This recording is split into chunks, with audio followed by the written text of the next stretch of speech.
Our Waffle House is the only one in Georgia that's ever closed. Not for hurricanes, not for ice storms, not even during the pandemic.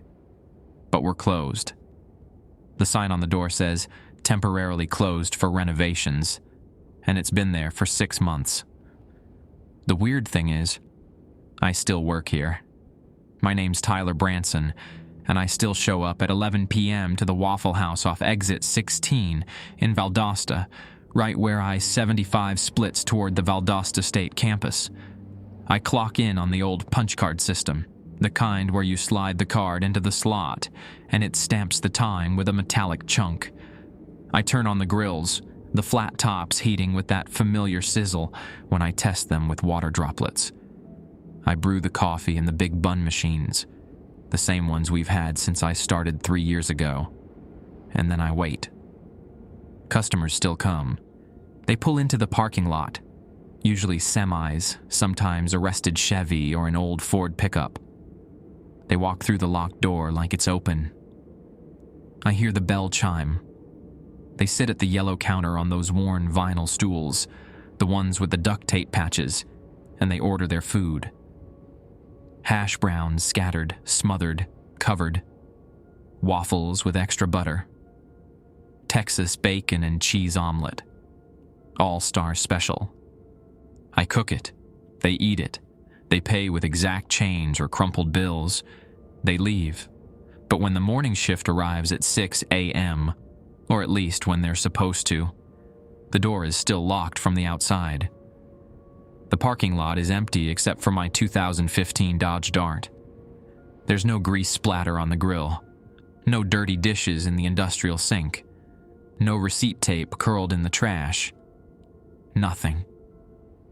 Management stopped calling after the first week.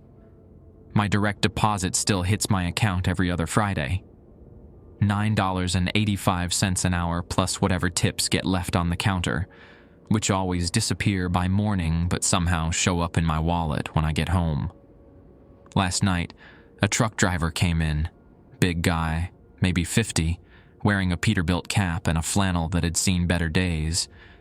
Exhausted eyes, the kind you get after too many hours on the road. He ordered coffee and a waffle, and while I was pouring batter onto the iron, he said, "You know this place is closed, right?" I told him, yeah, but I still work here. He looked at me with this expression. Not pity exactly, but something close. Sadness, maybe. Understanding. "Kid," he said, his voice quiet. "I died 3 months ago. Heart attack at a truck stop in Tennessee. And ever since then, I've been driving this same route, stopping at the same Waffle Houses, trying to finish my delivery. I know I'm dead. I know these places aren't really open." He took a sip of his coffee. "But do you know?" I opened my mouth to answer, but nothing came out. Because I couldn't remember. I couldn't remember how I got here tonight. I couldn't remember when I started the shift. I couldn't remember the last time I actually left this building and went home. And when I looked down at my uniform, the yellow button-up with the black Waffle House patch, a name tag that said "Deceased" in small letters under my name, that's when I found the envelope taped under the register. Inside were the rules. The envelope was yellow, the kind you'd find in any office supply store, but it felt heavier than it should. My fingers fumbled with the seal, and when I finally got it open, a single sheet of paper slid out.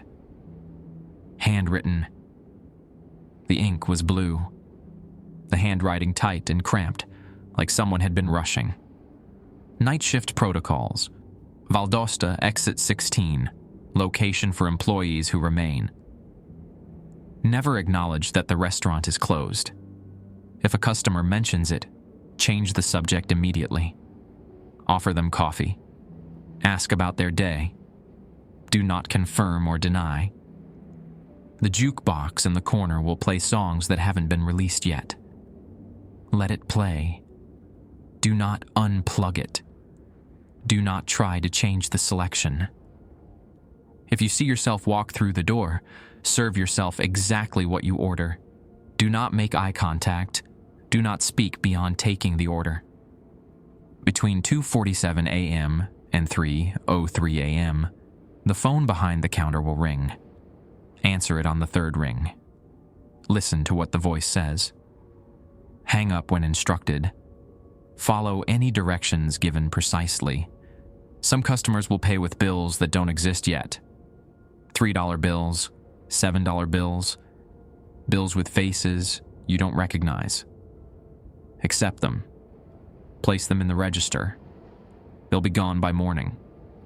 If the smell of gasoline fills the dining area, immediately go to the walk-in cooler and count to 60. Do not come out early. When you emerge, clean table 7 thoroughly, even if no one is sitting there. At 5:55 a.m., lock yourself in the bathroom. Stay there until you hear the morning shift knock 3 times. If you hear knocking before 5:55 a.m., do not answer. I read the list twice, 3 times. The paper trembled. Or maybe that was my hands. I set it down on the counter next to the register and looked around the empty restaurant. The jukebox in the corner sat silent, its colored lights dark. I'd never seen it work in the 3 years I'd been here. Corporate had it marked for removal, but never got around to it. The truck driver was gone. His coffee cup sat on the counter, still steaming. The waffle I'd made him was half-eaten, butter pooling in the squares. I checked my phone. 11:47 p.m. The bell above the door chimed. A woman walked in, maybe 35, wearing scrubs with Phoebe Putney Memorial Hospital printed on the pocket. She looked tired, bone-deep exhausted, but she smiled when she saw me. "Hey there," she said, sliding onto a stool. Her voice carried a soft drawl, the kind you hear in South Georgia. "Didn't think you all were open." The first rule surfaced in my mind like a reflex. "We're always open," I said, reaching for a menu even though I knew she wouldn't need it. "Coffee? Please. Black." She rubbed her eyes. "Just got off a double shift. Needed somewhere quiet to decompress before I drive home to Hahira." I poured her coffee from the fresh pot, the steam rising in lazy spirals. She wrapped both hands around the mug like she was trying to absorb its warmth. "Rough night?" I asked. "Lost 2 patients tonight." She stared into the coffee. One was a kid. 17. Car accident on Highway 84. The other was an older man. Heart attack. Both of them. They kept asking me if they were dead, and I didn't know what to tell them.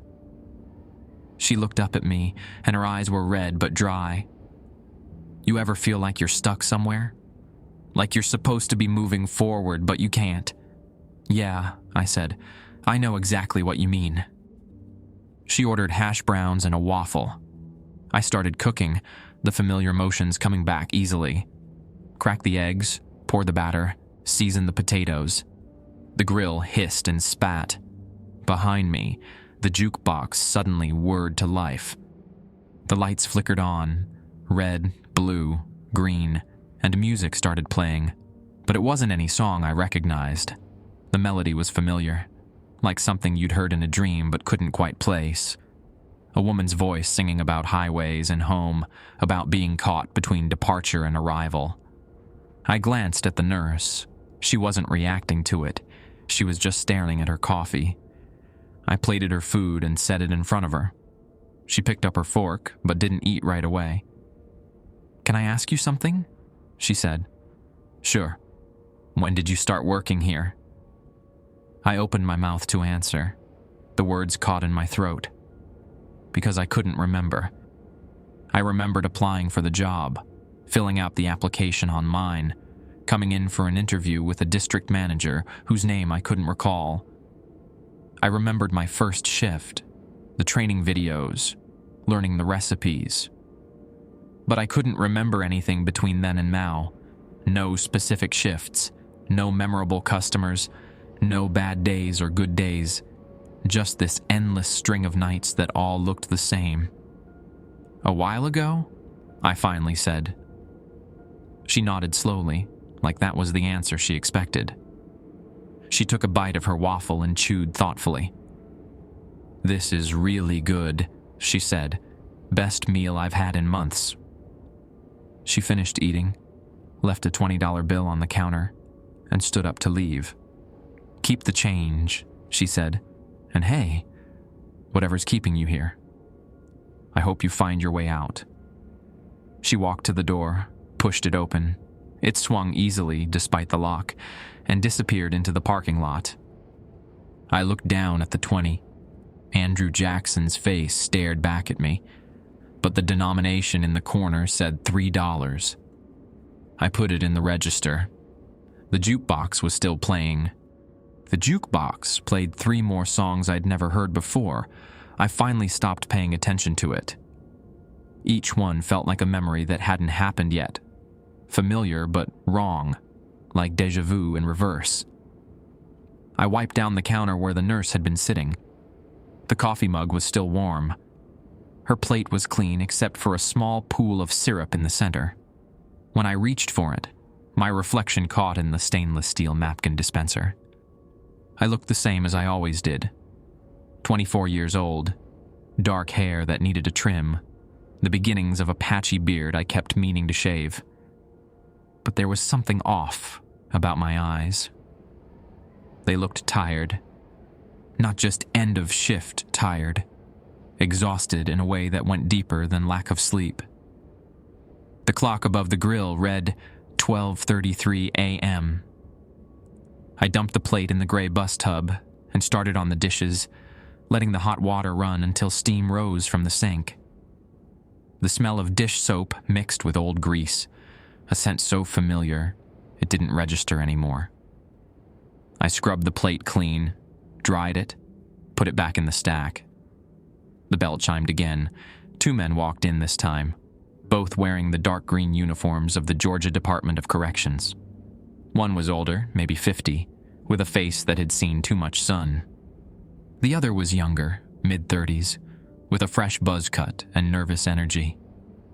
They sat at opposite ends of the counter. "Coffee," the older one said. He didn't look at me when he spoke. "Same," the younger one added, "and a Texas melt if you got it." I poured 2 coffees and started on the sandwich, sausage, eggs, cheese on toast. The grill was still hot from the nurse's order, and the sausage patties sizzled when they hit the surface. "You work here every night?" the younger guard asked. "Most nights," I said, keeping my answer vague. "Thought this place was shut down. Drove past it last month and the windows were all dark." The older guard shot him a look. "Don't matter what you thought. We're here now, ain't we?" The younger one went quiet after that, sipping his coffee and watching the steam rise from the cup. I finished the sandwich and set it in front of him. He picked it up with both hands, took a bite, and chewed slowly. His eyes went distant, like he was somewhere else entirely. "This tastes exactly like my mom used to make," he said softly. "She died 6 years ago. Made me breakfast every Sunday before church. I haven't thought about that in forever." The older guard stood up abruptly, throwing a $5 bill on the counter. "Time to go." "But I just started eating now." The younger guard set down his sandwich and followed the older man out. Neither of them looked back. The bell chimed as they left, and I was alone again. The $5 bill on the counter had Benjamin Franklin's face on it. The number in the corner said $7. I added it to the register with the $3 bill from earlier. The phone on the wall behind me started ringing at exactly 2:47 a.m. I knew it would. Rule 4. Answer on the 3rd ring. 1 ring. 2 rings. 3. I picked up the receiver. "Waffle House, exit 16. This is Tyler." The voice on the other end was static at first, crackling like an old radio trying to find a signal. Then it cleared, and I heard breathing, slow, measured. Tyler Branson. It wasn't a question. The voice was flat, genderless. You've been working tonight. Yes. How many customers have you served? I thought about it. The truck driver, the nurse, the 2 guards. 4. Good. Listen carefully. At 3:15 a.m., a man will enter the restaurant. He will be wearing a red Georgia Bulldogs cap and a jean jacket. He will order pecan waffles. Do not give him pecan waffles. Give him chocolate chip. Do not explain why. If he asks, tell him you're out of pecans. Do you understand? I understand. When he leaves, he will try to take the salt shaker from table 4. Let him. Do not stop him. Do you understand? Yes. Good. You're doing well, Tyler. Better than the last one. The line went dead before I could ask what that meant. I hung up the phone and checked the clock. 2:51 a.m. 24 minutes until the man with the red cap would arrive. I used the time to prep. Made sure the chocolate chip bag was accessible, even though we rarely used it. Checked that table 4 had a salt shaker. It did, the cheap glass kind with the metal screw on top. I tried to remember who the last one was, but I couldn't. Had there been another night shift worker here before me? The memories wouldn't come. At 3:12 a.m., I started getting anxious, like I'd swallowed something that wouldn't settle. I poured myself a coffee, something I normally never did on shift, and drank it too fast, burning my tongue. At 3:15 a.m. exactly, the bell chimed. The man who walked in was wearing a red Georgia Bulldogs cap, faded from too many washes, and a jean jacket with a Moody Air Force Base patch sewn on the sleeve. He looked around 50, weathered in the way people get when they work outdoors. There was dirt under his fingernails. He sat at the counter and pulled off his cap, setting it down beside him. "Pecan waffles," he said, "and orange juice." "Sorry, we're out of pecans," I said, the lie coming easily. "I can do chocolate chip instead. On the house." He frowned, looked at me for a long moment, then shrugged. "Sure. Why not?" I made the waffles, added the chocolate chips to the batter, and poured it on the iron. While they cooked, I poured his orange juice from the dispenser we kept in the reaching cooler. He ate in silence, methodical bites, washing it down with juice. When he finished, he stood up and pulled out his wallet. "What do I owe you?" $6.50. He counted out exact change and set it on the counter. Then, as he turned to leave, he paused. His eyes locked onto table 4, and he walked over to it slowly, like he was drawn there. He picked up the salt shaker. I watched him do it. Part of me wanted to say something. It was stealing, technically. But I remembered the voice on the phone. Let him take it. He pocketed the salt shaker and walked out without another word. The bell chimed. The door closed. I stood there in the empty restaurant, staring at table 4, trying to figure out what had just happened. The phone call, the specific instructions, the salt shaker. None of it made sense. I walked over to table 4 and looked at where the salt shaker had been. There was a ring of salt residue on the laminate surface, but underneath it, someone had scratched something into the table. Words barely visible. "Help me." My throat went tight. I looked around the restaurant. Everything looked the same. The yellow walls, the black and white checkered floor, the grill behind the counter, the jukebox in the corner, still playing its strange, unfamiliar songs. But something felt different now. Like I'd crossed a threshold I couldn't uncross. I went back to the counter and checked the money the man had left. All normal bills. No faces I didn't recognize. No denominations that didn't exist. The clock read 3:28 a.m. 2.5 hours until I'd need to lock myself in the bathroom. 2.5 hours to figure out what was happening here. 2.5 hours to remember how I died. I couldn't stop staring at the words scratched into table 4. Help me. 2 words that raised 1,000 questions. Who had scratched them there? Another worker? A customer? When? And why had the voice on the phone specifically wanted that salt shaker removed? I grabbed the cleaning spray and a rag, intending to wipe down the table, but my hand froze halfway there. Something told me not to. Leave it. Evidence of what? I didn't know. The jukebox switched songs. This one I recognized, or thought I did.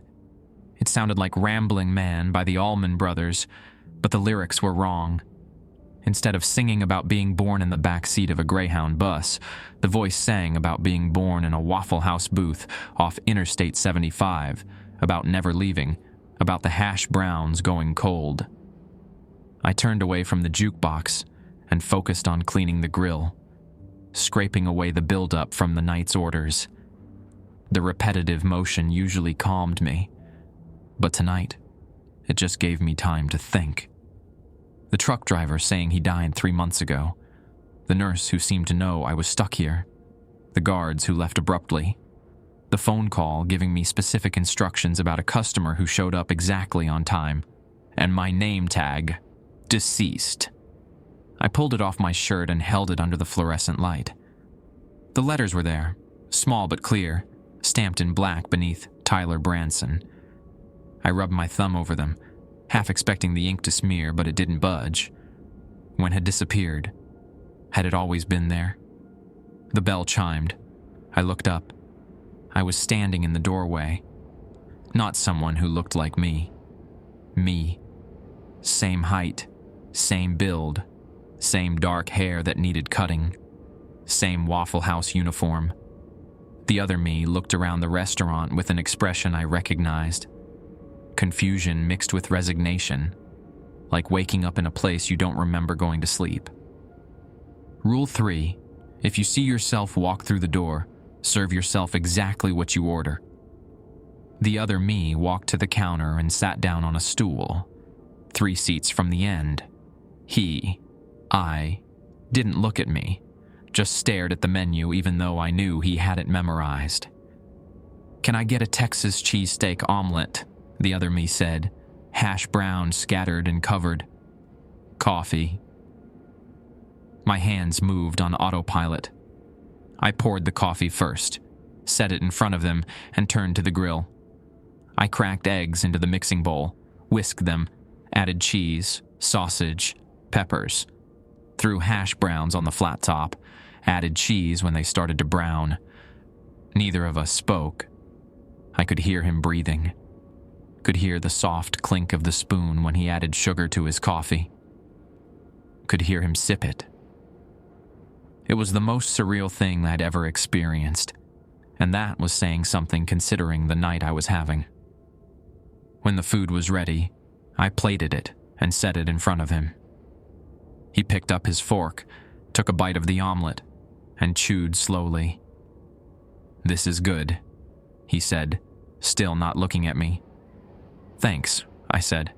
"Can I ask you something?" I didn't want him to ask me anything. I wanted him to eat and leave, so I could pretend this hadn't happened. But I nodded anyway. "Do you remember August?" he said. August. Something had happened in August. "What about it?" I said carefully. "The night of the 17th. Do you remember?" I tried to pull up the memory, but it was like reaching for something underwater. I could see the shape of it, but couldn't quite grasp it. August 17th. A Friday. No, a Saturday. Late shift. Something had happened. There was a robbery, the other me said, answering the question I couldn't. 2 guys. One had a gun. They came in around 2 a.m. when you were alone. You remember that? Fragments started coming back. 2 men in ski masks. one pointing a revolver at me while the other emptied the register. The money was never much, maybe $300 on a good night. I put my hands up, stayed calm, did everything they told me to do. They were leaving, the other me continued, still eating between words. They had the money. They were walking out. But one of them, the one with the gun, he turned around. You know why? I shook my head. Because you looked at his face. Just a glance, just a second when his mask had ridden up. And he knew you saw him, so he shot you. The memory surfaced fully now, vivid and terrible. The crack of the gunshot, the impact in my chest, hot and crushing. Falling backward against the grill, the heat searing through my shirt. The tile floor cold against my cheek. The two men running out, the bell chiming as they left. And then nothing. Not pain, not darkness, just nothing. That was 6 months ago, the other me said. August 17th. You died on the floor behind this counter. They found you the next morning when the manager came to open up. He finished his omelet and stood up, pulled out his wallet and set exact change on the counter. $8.75. I'm sorry, he said. I know this is hard to hear, but you needed to remember. He walked to the door and I watched him go. The bell chimed. He was gone. I stood there behind the counter, my chest feeling tight even though there was no wound, no scar, nothing to indicate I'd ever been shot. I pulled up my shirt and looked anyway. Smooth skin. Nothing. But I remembered the pain now, the terror, the helplessness. I remembered dying. The clock read 4:03 a.m. I needed air. I pushed through the swinging door into the kitchen, past the walk-in cooler, and out the back exit that led to the dumpsters and the employee parking area. Except the door wouldn't open. I turned the handle, pushed, put my shoulder into it. Nothing. It was like pushing against concrete. I went back through the kitchen and tried the front door. Same thing. Locked from my side now, even though customers could walk through it freely. I was trapped here. The realization settled over me slowly. I wasn't just working the night shift. I was stuck here, repeating the same shift over and over, serving customers who were dead or dying or caught between states like me. The nurse who couldn't save her patients. The guards who looked like they were transporting souls instead of prisoners. The truck driver who'd been trying to finish his final delivery for 3 months. All of us caught in our own versions of purgatory. I went back to the counter and looked at the money the other me had left. Regular bills, normal denominations. I added them to the register anyway, then checked the total for the night. $43.75.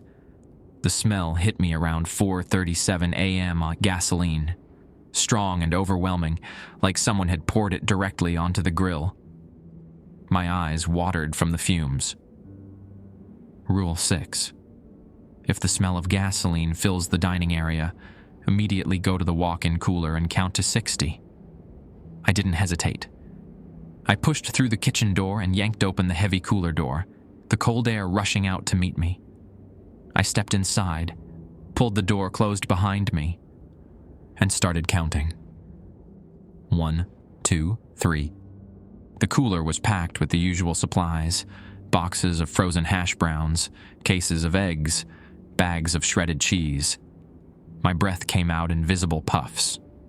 27, 28, 29. I could hear something outside the cooler, a dragging sound heavy and wet, like something being pulled across the tile floor.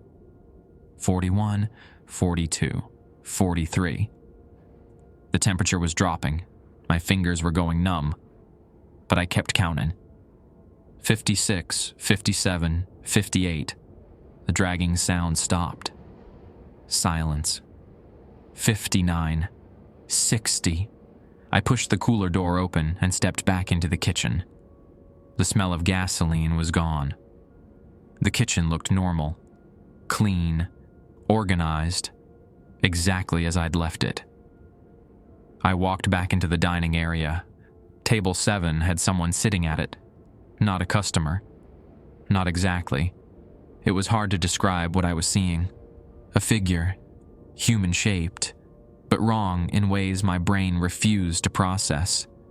Like a photograph that had been overexposed, all the details washed out into whiteness, but still retaining a vague suggestion of features. I grabbed the cleaning spray and a rag and approached the table. The figure didn't move. Didn't react to me at all. It just sat there, hands folded on the table, facing forward. I wiped down the table around it, scrubbing away something dark and sticky that had pooled on the surface. Oil, maybe, or blood. I didn't look too closely. When I finished, the figure was gone. The table was clean.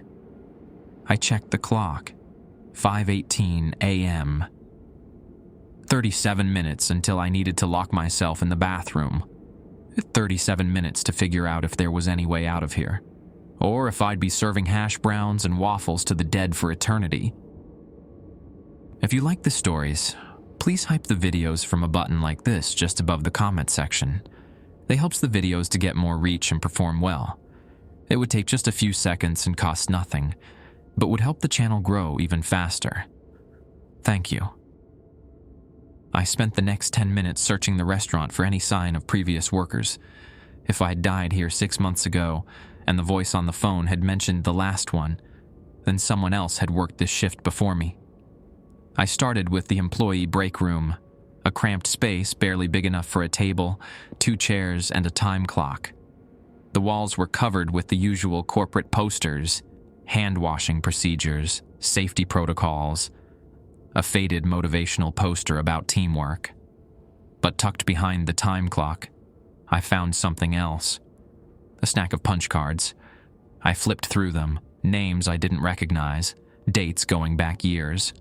Jennifer Watts, last punch, March 3rd, 2023, 11 p.m. Marcus Webb, last punch, July 15th, 2022, 11 p.m. Deshorm Thomas.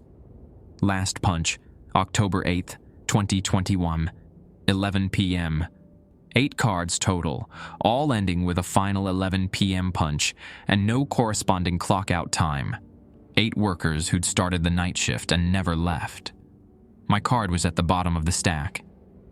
Tyler Branson. Last punch, August 17th, 2024, 11 p.m. I felt sick looking at it. 6 months of shifts represented by that single timestamp. The bell chimed from the dining room. I shoved the cards back behind the time clock and walked out front. A teenage girl sat at the counter, maybe 16 or 17. She wore a Lowndes high school volleyball jersey and had her dark hair pulled back in a ponytail. Her eyes were red like she'd been crying. "You open?" she asked, her voice small. "Always," I said, sliding a menu across to her even though she looked too young to be out this late. She didn't look at the menu, just stared at the counter. "Can I just get water? I don't have any money." "Food's on me," I said. "What sounds good?" She shook her head. "I'm not hungry. I didn't want to be alone. Is that okay?" "Yeah, that's okay." I poured her a glass of water from the pitcher and set it in front of her. She wrapped both hands around it but didn't drink. "My name's Kayla," she said. "I got in a fight with my boyfriend tonight." Stupid stuff. He was at a party in Remerton and I thought he was cheating on me. So I drove there to confront him. I was so angry I wasn't paying attention to the road. Her voice cracked. There was a truck. I swerved. My car went into the ditch on Norman Drive. I remember the impact, the windshield breaking, and then I was walking, and I saw this place, and she looked up at me, tears streaming down her face now. Am I dead? The question hung in the air between us. I thought about Rule 1. Never acknowledge that the restaurant is closed. But she wasn't asking about the restaurant. She was asking about herself. I think so, I said quietly. Yeah, I think you are. She nodded slowly, like she'd expected that answer. What about you? Me too. How long? 6 months. You? Tonight, I think. It just happened. She wiped her eyes with the back of her hand. My mom's going to be devastated. I'm an only child. She already lost my dad 3 years ago to cancer. And now, she broke down completely, sobbing into her hands. I came around the counter and sat on the stool next to her, close enough to offer comfort, but not touching. I didn't know what else to do. I'm sorry, I said. It felt inadequate, but it was all I had. We sat like that for a while, the jukebox playing its strange songs in the background. Eventually, her crying slowed, then stopped. What happens now? She asked. I don't know. I'm still figuring that out myself. Are we stuck here? I think maybe temporarily. There are rules, protocols. If I follow them, maybe there's a way forward. Or maybe we just keep working our shifts until we understand what we're supposed to learn from this. It sounded ridiculous saying it out loud, but she nodded like it made sense. Can I stay here? Just for a little while? As long as you need. She stayed until 5:23 a.m., sitting at the counter, occasionally sipping her water. We didn't talk much. She seemed to need the quiet, and I understood that. Sometimes you just need to be near another person, even if they're as lost as you are. When she finally stood to leave, she looked different, more settled, less frantic. Thank you, she said, for being honest with me, for not pretending everything's normal. Take care of yourself, Kayla. You too, Tyler. She walked to the door, paused, and looked back at me. I hope you find your way out of here. Then she was gone. The clock read 5:27 a.m. 28 minutes until the bathroom. The bell chimed again. This time, 3 people walked in together. An older woman, maybe 70, and 2 middle-aged men who looked related to her. Sons, probably. They sat at a booth, the woman in the middle. I grabbed menus and walked over. Morning. Coffee? Please, the older woman said. Her voice was warm, grandmotherly. And menus for these 2. I'm not eating, just here for the company. The 2 men ordered. One got a waffle and sausage, the other got an omelet. I went back to the grill and started cooking, keeping half an eye on them while I worked. They were talking in low voices, but I caught fragments. Beautiful service. Would have loved the flowers. So many people showed up. The older woman was crying quietly, and one of the sons put his arm around her. I plated the food and brought it over.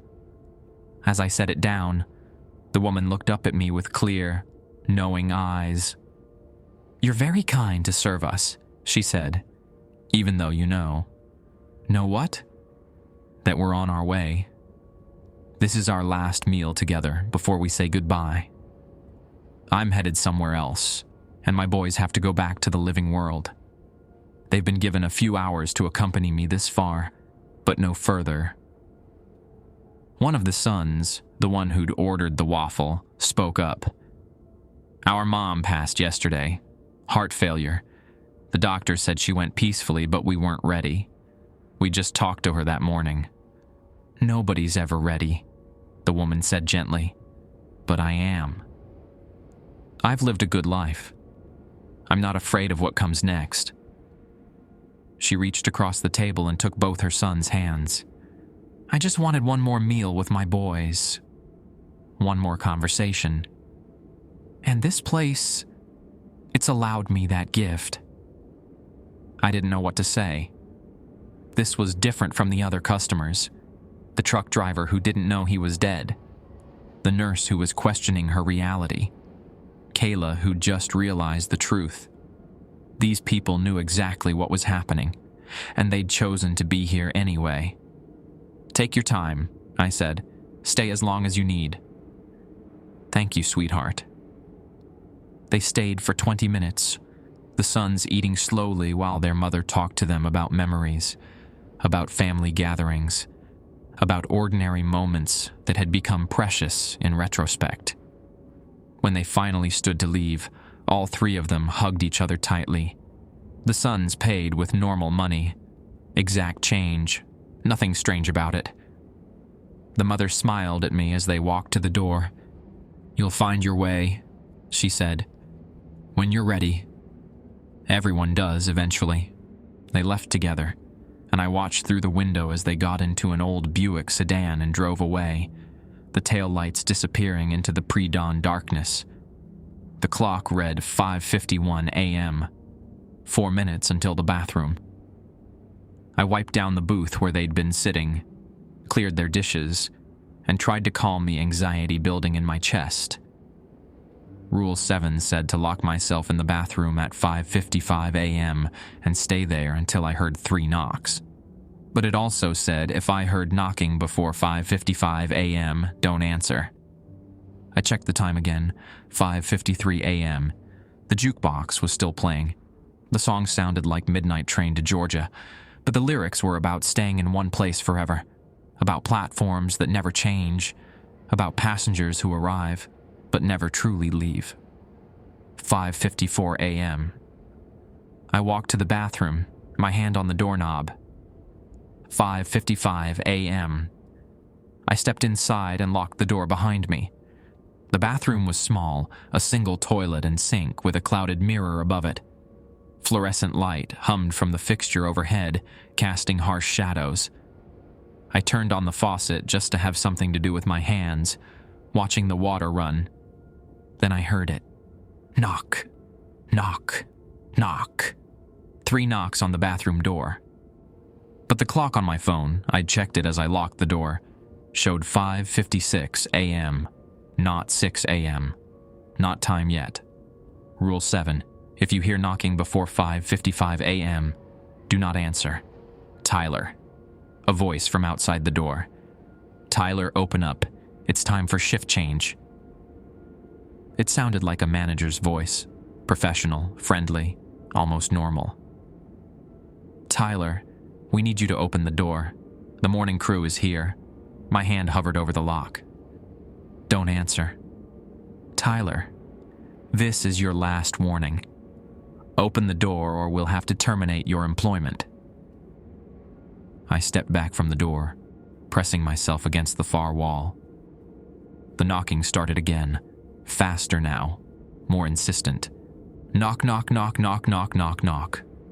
Tyler, open the door. The voice wasn't friendly anymore.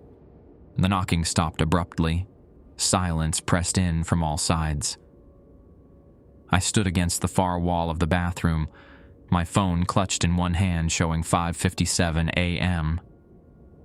Every muscle in my body was tense, waiting for the next sound. It came 30 seconds later. Not knocking this time. Scratching. Long, slow drags against the wood, like fingernails, or something pretending to have fingernails, testing the door's surface. Then a voice, different from before. Softer. Feminine. Tyler. It's Jennifer. Jennifer Watts. I used to work here. Can you let me in?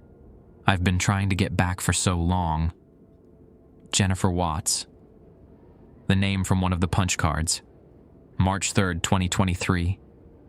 I know you're scared, the voice continued. I was too. But you don't have to stay in there. I figured out the way through. I can show you. Just open the door. I checked my phone again. 5:59 a.m. Please, Tyler. I don't want to be alone out here anymore. It's cold. It's so cold. The scratching resumed, more frantic now. Multiple points of contact, like hands clawing at the door. Let me in, let me in, let me in. My phone's clock changed to 6 a.m. The scratching stopped. The voice cut off mid-word. Total silence. I waited, counted to 30 in my head, then 60. Nothing. Finally, I heard it. 3 solid knocks. Measured. Calm. Knock, knock, knock. Tyler. A man's voice this time. Tired but real. It's Greg Paulson, morning shift manager. You still in there? I unlocked the door and pulled it open. A man in his 40s stood there, wearing the same Waffle House uniform I had on. He looked exhausted, like he'd aged years in the past few minutes. His eyes met mine with recognition, and something else. Sympathy, maybe. You did good, he said. First night is always the hardest. Come on out. I stepped into the dining area. It looked different now. The early morning light was coming through the windows.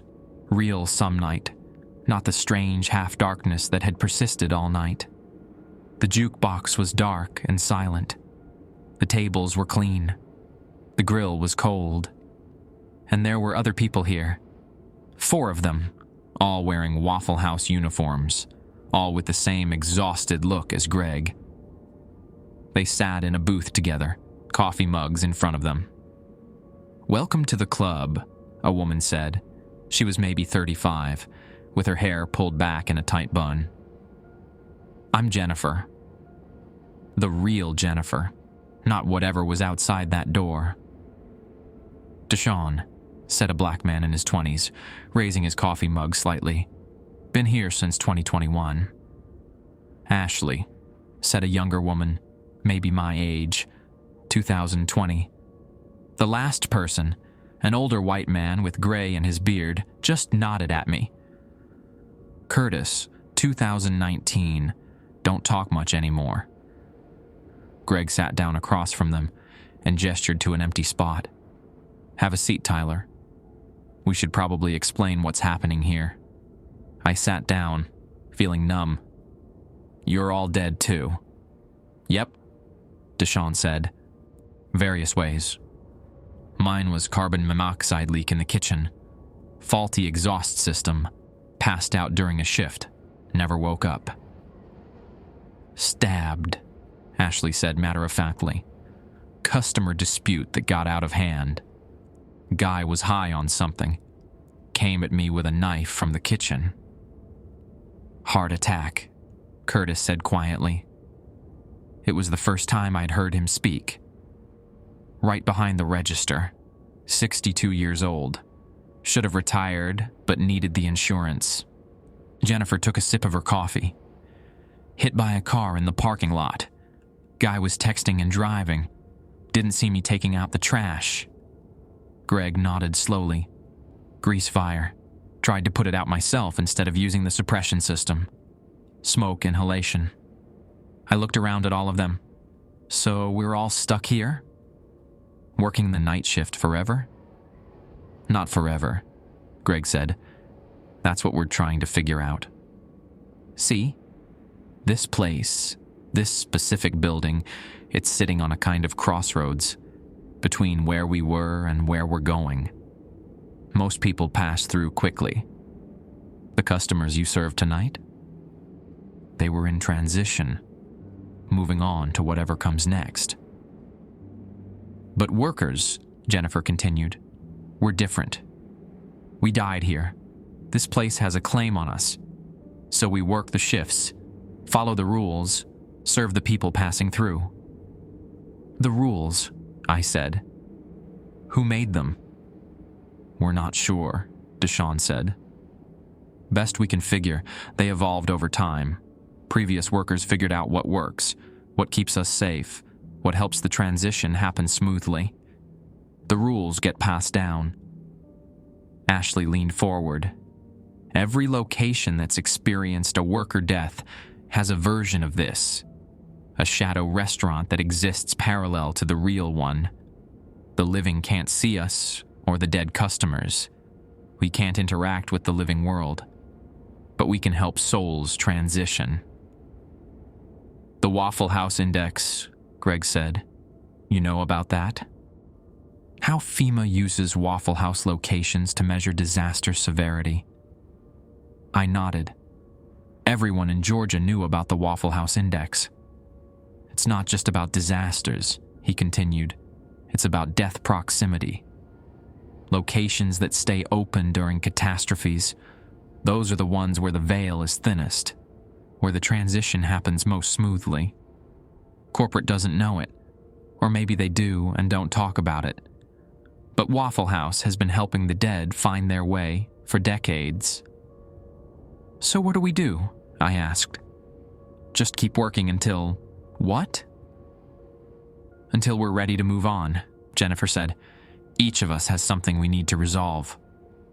Something holding us here. Could be guilt. Could be unfinished business. Could be fear of what's next.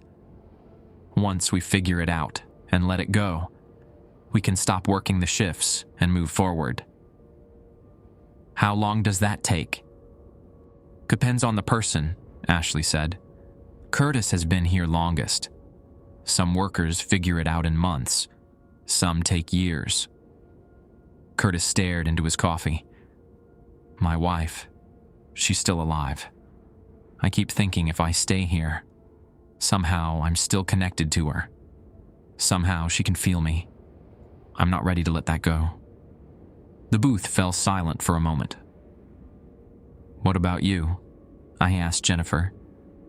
You've been here over a year. I had a daughter, she said. 8 years old when I died. I missed her birthday, her first day of 3rd grade, every milestone. I thought if I stayed here, I could somehow watch over her. But I can't. I'm just stuck. And I'm starting to realize that staying stuck isn't helping her. It's only hurting me. Deshawn spoke up. The voice on the phone that called you tonight? That's the system. The mechanism that keeps this place running. It gives instructions to help transitions go smoothly. The truck driver with the pecan waffles. He had an allergy, would have caused his shade, his remaining consciousness to fragment if he'd eaten them. The chocolate chips redirected him properly.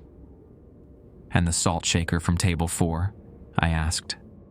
Memorial object, Greg explained. Sometimes people leave something behind for loved ones to find. That shaker will show up in the living world, in a place where it means something to someone, a message that the person is okay. I thought about the "help me" scratched under where the salt shaker had been. That was probably from a previous worker, Ashley said, seeing my expression. Someone who figured out what was happening but wasn't ready to accept it. Most of us go through that phase. What was outside the bathroom? I asked. The thing pretending to be Jennifer? Jennifer's expression darkened. We call them echoes. They're what happens when someone refuses to transition for too long. They lose themselves, become just hunger and need. They try to trick new workers into breaking the rules because chaos feeds them, makes them stronger. The rules protect you, Greg said, not just from echoes, but from becoming one. As long as you follow the protocols, you stay yourself. You stay human. But if you break them, you start to fragment, Deshawn said. Lose pieces of yourself. Eventually, there's nothing left but the echo. That's why the bathroom rule is so important. That's when they're strongest, right before the shift change. They try to trick you into opening the door early because that's when the barrier between us and them is thinnest. I absorbed all of this, trying to make sense of it. So what now? I just keep working the night shift until I figure out my unfinished business. Pretty much, Ashley said. But you're not alone.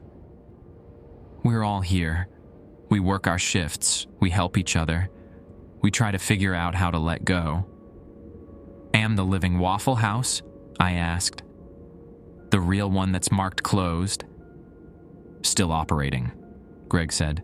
Different dimension, same space. They'll reopen eventually. Probably already have. New workers, new customers. They won't know about us, won't see us, but we'll be here, in the spaces between, doing our work. Curtis finally looked up from his coffee. Your thing. The thing keeping you here. Any idea what it is? I thought about it. Dying at 24. Getting shot over a few $100s. All the things I'd never do. Never experience. The family I'd never have. The life I'd barely started. I think I'm angry, I said. At the guys who shot me. At the universe for letting it happen. At myself for not being more careful, more aware. Anger's common, Jennifer said, but it's not the root. Anger is usually covering something else. Fear, maybe. Regret. Grief. You'll figure it out eventually. We all do. Or we don't, Curtis said quietly. And we become echoes. The morning light was getting brighter through the windows. I could see the parking lot outside, empty except for a few cars I assumed belonged to the other workers' shades. Get some rest, Greg said, standing up. You'll be back tonight at 11. Same routine, same rules. But now you know what you're doing, and why. The others stood up too, heading toward the back exit. I watched them go, one by one, disappearing through the door. I sat alone in the booth, looking around at the restaurant that had become my prison. Or maybe my purgatory. Or maybe just my job. Outside, the sun continued to rise, indifferent to the ghosts serving waffles in its shadow. The next 3 weeks blurred together. Or maybe they didn't. Time felt different here. Each shift was distinct, but also identical, like variations on a theme. I learned the rhythms of the dead. Some customers knew what had happened to them. They ordered their food with quiet acceptance, ate slowly, left generous tips that vanished by morning. Others were confused, caught between worlds, asking questions I couldn't always answer. And some were angry, raging against the unfairness of it all until their food grew cold on their plates. I learned to read them, to know who needed conversation and who needed silence, who needed honesty and who needed gentleness. The other workers helped. Jennifer taught me how to handle the difficult transitions, the ones who refused to accept they were dead, who fought against every suggestion that they needed to move on. Deshawn showed me the maintenance side of things, how to keep the restaurant functioning in this in-between space. Ashley warned me about the signs that someone was becoming an echo. Curtis barely spoke, but sometimes I'd catch him staring out the windows at the parking lot, and I wondered what he was seeing. What memories played behind his eyes. On my 16th shift, I'd started keeping count. Something changed. It was 1:23 a.m. when she walked in. A woman in her early 50s wearing scrubs and a cardigan, her hair streaked with gray. She looked exhausted but somehow familiar in a way I couldn't place. She sat at the counter and ordered coffee. Black, no sugar. I poured it and set it in front of her, and when she looked up at me, her eyes went wide. Tyler? My hand froze on the coffee pot. Do I know you? It's me. Diane. I worked with your mom at the hospital. Phoebe put me up in Albany. I was at your funeral. Funeral? Your mom, Diane continued, her voice soft. She's struggling, honey. She's been coming to the grief counseling group I run, but she's not processing it. She keeps your room exactly how you left it. Won't let anyone touch your things. She's stuck, Tyler. Just like you're stuck here. I set down the coffee pot carefully. Is she okay? Physically? Physically, yes, but emotionally, she's drowning. Your dad moved out. The grief was too much for their marriage. Your sister Sarah transferred to a college in Florida because being in Georgia reminded her too much of you. Your mom's all alone in that house, and she's convinced that if she just keeps everything the same, somehow you'll come back. I felt something crack inside my chest. Not pain exactly, but pressure. Years of it, compressed into a single moment of understanding. That's what's keeping me here, I said. She can't let go, so neither can I. Diane nodded slowly. I think that's part of it. But Tyler, your mom's inability to move on, that's not your burden to carry. She has to find her own way through grief. You can't do it for her. Then what's my part? What am I holding on to? She took a sip of her coffee, considering. What do you remember about the night you died? Not the shooting. Before that. I thought back. August 17th. I'd worked the shift like any other. The restaurant had been quiet until around 2 a.m. Then the two men came in. I was alone, I said slowly. The other cook had called in sick. The manager was supposed to cover, but never showed. I was by myself when they came in. And I was angry about that, about being left alone, about always being the one who had to pick up the slack. I'd been thinking about quitting, finding something better. But I needed the money for college in the fall, so I stayed. The memory sharpened. I'd been wiping down the grill, resentful, when the bell chimed. The two men walked in, and part of me was annoyed at having to stop cleaning to serve them. That annoyance had shown on my face. They came in for food initially, I said, the pieces falling into place. They ordered coffee and hash browns. But I was short with them, irritated, and one of them noticed. Made a comment about my attitude. I said something back, something sarcastic. And that's when they pulled the gun. Tyler dash. It was my fault. If I'd just been nicer, if I'd just done my job without the attitude, maybe they would have eaten and left. Maybe I'd still be alive. Or maybe they came in planning to rob the place regardless, Diane said firmly. Maybe your attitude had nothing to do with it. Maybe they saw an opportunity and took it. You don't know. But you could have done a million things differently, and you'd still be dead. Because those men made a choice. They chose to rob the restaurant. One of them chose to shoot you. Those were their choices, not yours. I stood there behind the counter, my hands gripping the edge until my knuckles ached. You're carrying guilt that isn't yours to carry, Diane said. And underneath that guilt is the real thing keeping you here. What is it, Tyler?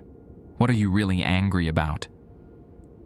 I'm angry that I wasted my life, I said, the words spilling out before I could stop them. I'm angry that I spent my last few months working a job I hated, being miserable, planning a future I never got to have. I'm angry that I was so focused on what came next that I forgot to be present in what was happening right then. And now all I have is this, serving hash browns to dead people in a restaurant that doesn't exist. Diane reached across the counter and put her hand over mine. Then stop being angry, she said gently. Stop punishing yourself for being human, for being young and restless and wanting more. That's not a crime, Tyler. That's just being alive. But I'm not alive anymore. No, but you're still here. Still yourself. Still capable of helping people transition to whatever comes next. That's not nothing. That's actually beautiful, if you let yourself see it that way. She finished her coffee and stood up. I'm heading on now. My time's up. Cancer, if you're wondering. Stage 4. I've had 6 months to prepare, which is more than most people get. I'm ready. Where are you going? I asked. After here? I don't know, but I'm not afraid to find out. She smiled. Your mom will be okay eventually, Tyler. She's stronger than you think, but you need to let her find her own way. You can't hold her hand from here. She walked to the door, then paused and looked back. Do you know what your mom said in group last week? She said she keeps your room the same because she's afraid if she changes anything, she'll forget what you looked like, what you sounded like, who you were. She thinks grief means holding on so tight nothing can escape. What did you tell her? I told her that grief isn't about holding on. It's about turning forward. Taking the love and the memories and letting them become part of who you are, instead of trying to preserve a moment that's already gone. She left, and I stood alone in the restaurant, those words echoing in my head. The next customer came in around 3:45 a.m., an older man wearing a Moultrie PD uniform, badge still pinned to his chest. He ordered eggs and toast and ate in silence. When he finished, he looked at me and said, "You're the Branson kid. I worked your case. We caught the guys who did it. Both of them are serving 25 to life. Won't be out for decades, if ever. Thought you should know that." "Thank you," I said, and meant it. He nodded and left. The shift continued. More customers, more transitions, more stories of lives interrupted and endings faced. Each one different, but somehow the same.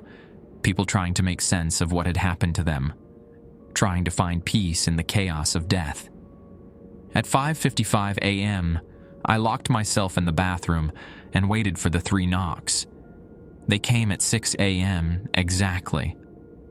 Greg's voice called through the door. "Clear." I emerged to find not just Greg, but all of them.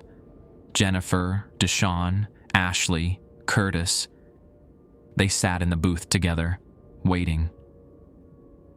"Something's different about you," Jennifer said as I sat down. "Your energy. You look lighter." "I think I'm figuring it out," I said. "What's keeping me here? It's not just anger. It's guilt. Guilt over not appreciating my life while I had it. Guilt over my mom struggling. Guilt over being irritated on the night I died." "Guilt's a heavy weight," Ashley said, "but it's one you can set down." "I don't know if I'm ready." "Nobody ever is," Curtis said quietly. Everyone looked at him. He so rarely spoke. "But ready or not, eventually you have to choose. Keep carrying it, or let it go." "What about you?" I asked him. "When will you let go?" His eyes were sad but clear. "My wife passed last week. Heart attack in her sleep.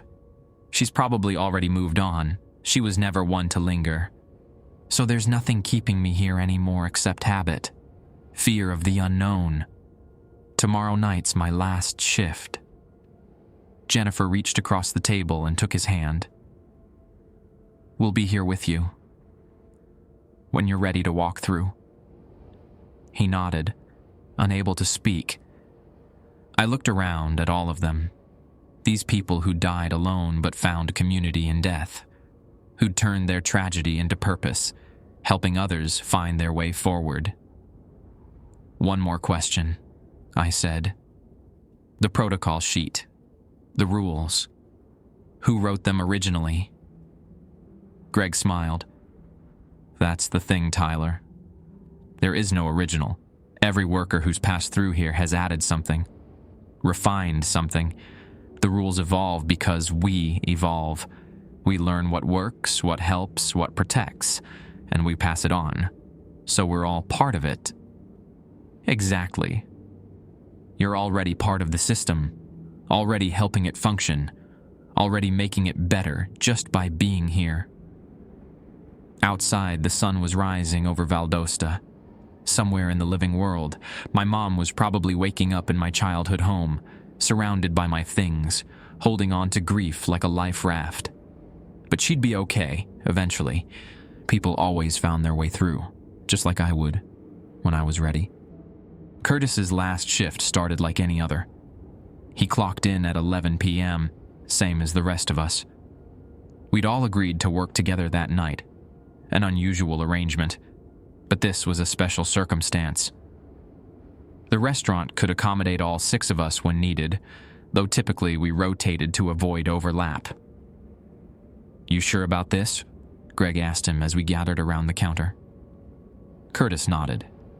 He looked different tonight, more present somehow, like he'd finally stepped fully into his own skin after years of being a ghost within a ghost. "I'm sure. Talked to my wife last night. Saw her one more time during the shift. She told me she'd been waiting for me, but I had to choose to come to her. She couldn't pull me through, so I'm choosing." Ashley hugged him, tears in her eyes. "You've been here the longest. Taught all of us something about patience." "Stubborn, you mean?" Curtis said with a small smile. "But yeah, patience too."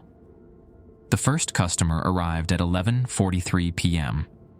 A construction worker, maybe 40, covered in concrete dust. He ordered coffee and stared at it for 10 minutes before taking a sip.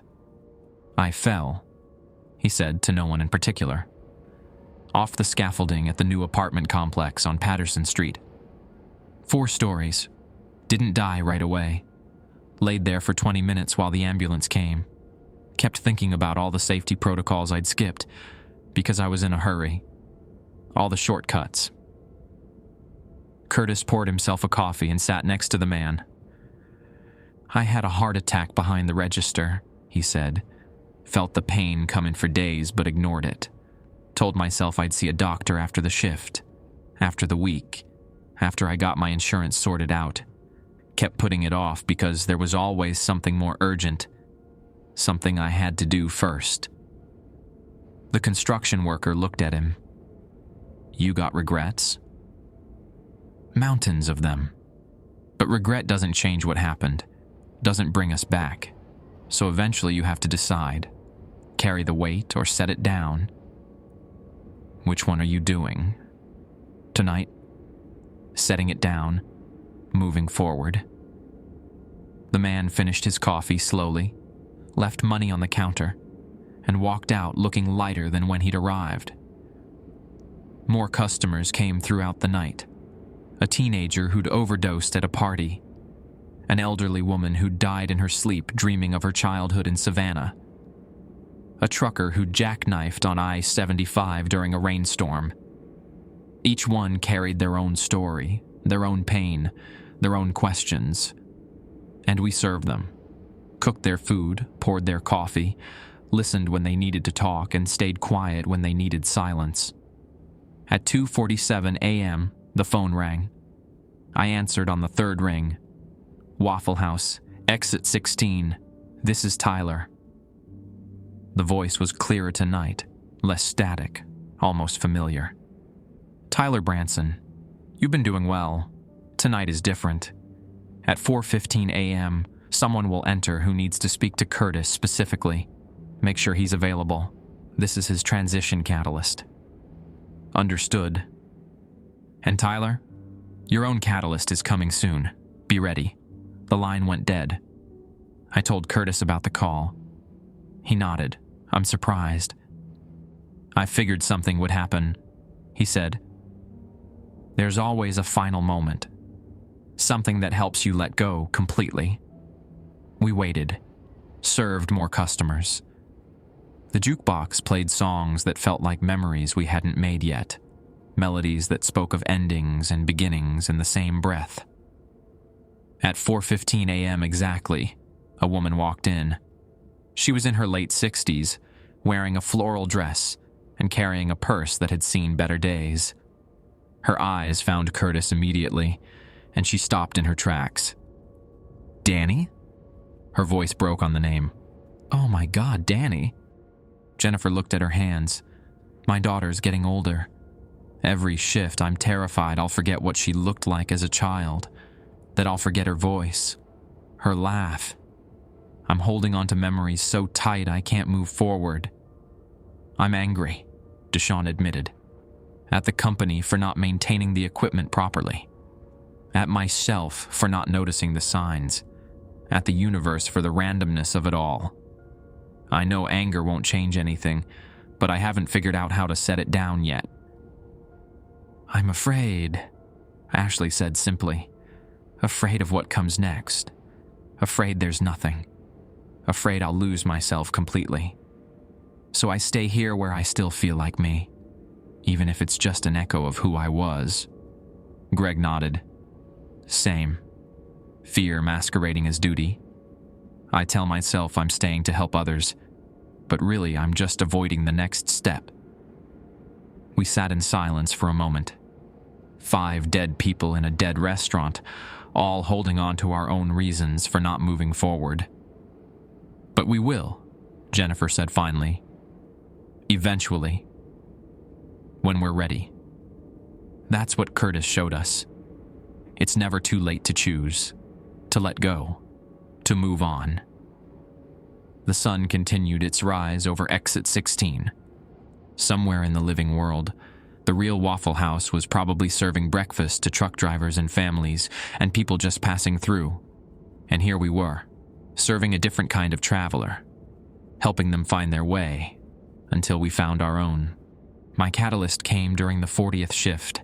A man walked in wearing a hospital ID badge, Dr. Patel from Phoebe Putney. He sat at the counter and ordered coffee, then looked at me with recognition. "Tyler Branson," he said. "I was your trauma surgeon. August 17th. My hand stilled on the coffee pot. "You coded twice on the table," he continued. "We got you back both times. You've been in a coma for 6 months. Your brain activity has been unusual. Active in ways we don't typically see, like you're somewhere else." "I am somewhere else," I said. "I've died. I've been here." He nodded. "I died last week, aneurysm during the procedure. But before that, I had patients who'd come back from near-death experiences. They described places like this: way station restaurants, hospitals, train stations, places they worked or felt connected to. I never believed them. And now I understand. You're not dead, Tyler. You're between, and you need to choose. Stay here or go back." The words hit differently this time. Go back. Return to the living. "What about my mom? My family? Your mom visits every day, reads to you, plays your favorite music. She's grieving, yes, but she's also hoping, waiting. Your sister came back from Florida last month. She's there too. They need you to come back, or they need to say goodbye properly. But this limbo you're in, it's not fair to anyone." I thought about the other workers, Jennifer, Deshawn, Ashley, Greg, all of them truly dead, unable to return. I'd been angry about dying, but I hadn't actually died. I'd been given a choice they never had. How do I go back? Dr. Patel smiled. "Same way I'm moving forward. You just choose. Let go of this place. Wake up." He finished his coffee, paid, and walked to the door. "Thank you for the coffee, Tyler. It was the best cup I've had in years. Now go home." I stood alone in the restaurant. The jukebox played softly. The grill hummed with residual heat. Outside the windows, the parking lot stretched into darkness. I closed my eyes and chose. Beeping, antiseptic smell, fabric against my skin. I opened my eyes to fluorescent lights and white ceiling tiles, a hospital room, machines monitoring my vitals. My mom asleep in a chair beside the bed, her hand wrapped around mine. "Mom," I whispered. She woke instantly, her eyes going wide. "Tyler?" Oh my God, Tyler. The doctors came. Tests were run. I'd been in a coma for 6 months. The bullet had collapsed my lung, nicked my heart. I'd survived, but barely. Recovery would take time, but I was alive. I was alive. They discharged me 2 weeks later. My mom wanted me to rest at home, but I asked her to drive me somewhere first. The Waffle House at exit 16. It was open now, fully operational. New workers, different cars in the parking lot. The temporarily closed sign was gone. We parked, and I stared at the building. Through the windows, I could see customers eating breakfast. But I could also see something else. A shimmer, a double image. The shadow restaurant overlapping with the real one.